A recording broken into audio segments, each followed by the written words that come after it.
the United States government. Welcome back to the Florida History Podcast. My name is Carter Krishnaiyer. Robert Buccellato has the week off, and today we're going to talk a little bit about Abiaka, or Sam Jones was his anglicized name.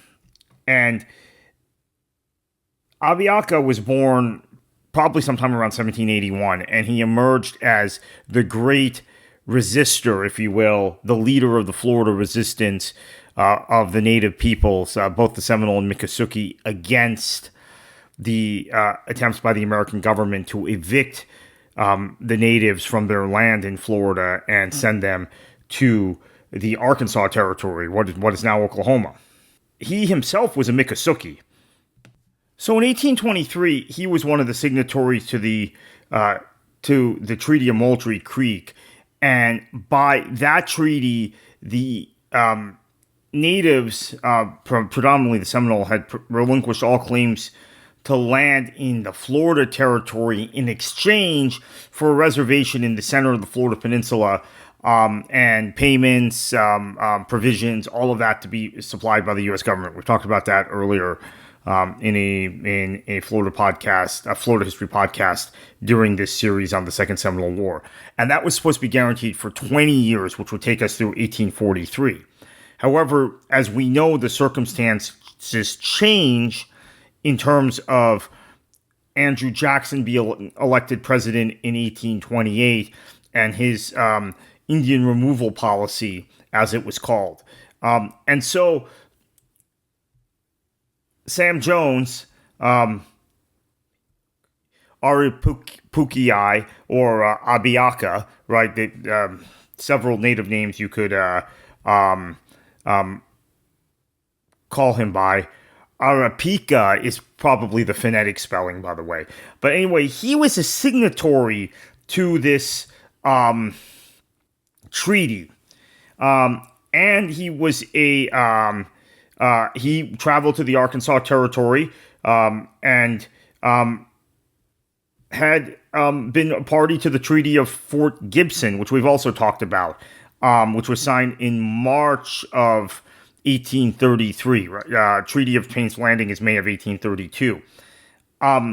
Now, prior to this, in 1823, after the Treaty of Payne's Landing was signed, he had led his Miccosukee into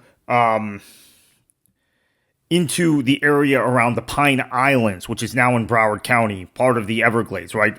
Elevated islands, kind of some of the highest points within the southern part of the Florida Peninsula, maybe about 35 to 40 feet above sea level, and they were residing there. He had been, I should mention earlier, a key ally of the British in the events that I describe in my book, The American Conquest of Florida. The Miccosukee and the Seminole people had been key allies of the British in that period, resisting American domination of Florida, and they had been allies of the British during the Creek War and the War of 1812, and resisted the American incursions into Spanish Florida. And he may have been one of the leaders of the natives that traveled to the Bahamas, which was, of course, a British territory, to secure provisions, fighting weapons, etc., for the natives against the Americans, supplied by the British governor in the Bahamas. We're not positive about that, but he very well may have been part of that delegation. So, as I said, he settles a number of natives as the leader in the Pine Islands, the Long Key area in what is now Broward County, not Long Key in the Keys. These were large islands within the Florida Everglades, now have been drained. Right, what was Long Key, what was Pine Island?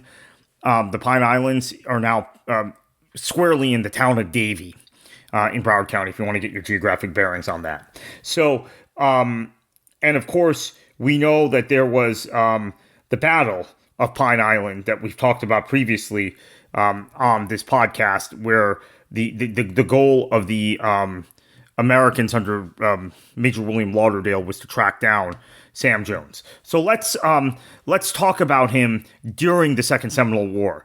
So his first major action, the leaders of the Seminole and Miccosukee at the beginning of the war were Chief Osceola, who was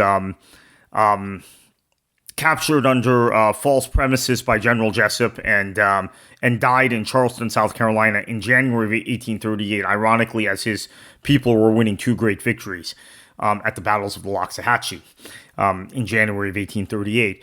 And Micanopy, who we've talked about in previous podcasts. Sam Jones, we're going to call him that for consistency's sake in the rest of this podcast. He was the leader of the Miccosukee people, as we talked about. So he saw action as the leader of the Seminole and Miccosukee against Zachary Taylor, then Colonel Zachary Taylor, at the Battle of Lake Okeechobee, Christmas Day, 1837, which was near the mouth of Taylor Creek and Lake Okeechobee. It was a battle whose outcome is contested, right? We've talked about this repeatedly. Zachary Taylor rode the myth of that battle forward in his career and eventually into the White House.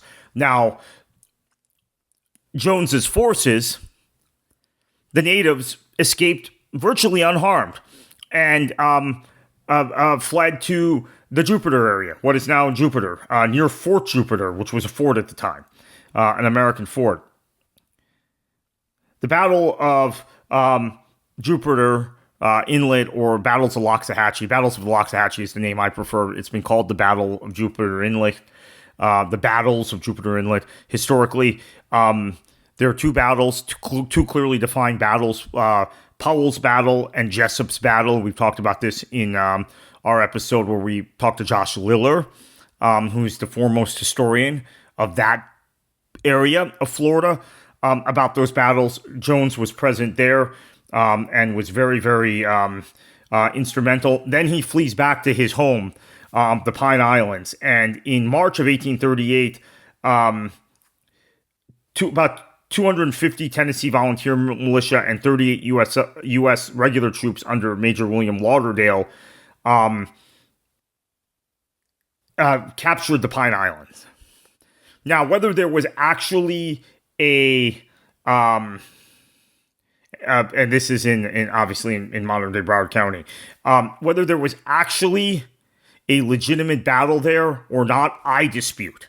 Okay, so that's my interpretation of history. Maybe it's one of my more radical interpretations of history, but I think that there's ample evidence that Jones, there were a couple Seminole scouts that had warned Jones of the incoming American attack, which we discussed on the episode about that specific battle, that specific action, and they flee deeper into the Everglades at that point.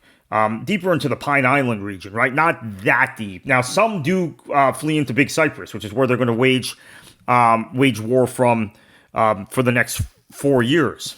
But some actually just flee a little deeper, a couple miles further west within what is now Broward County.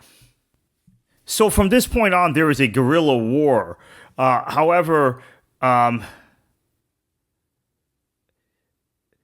in 1839 at Fort King, which is outside Ocala, General Alexander Macomb proclaims that the conflict is over, and Abiaka, after much investigation, decides the U.S. is sincere.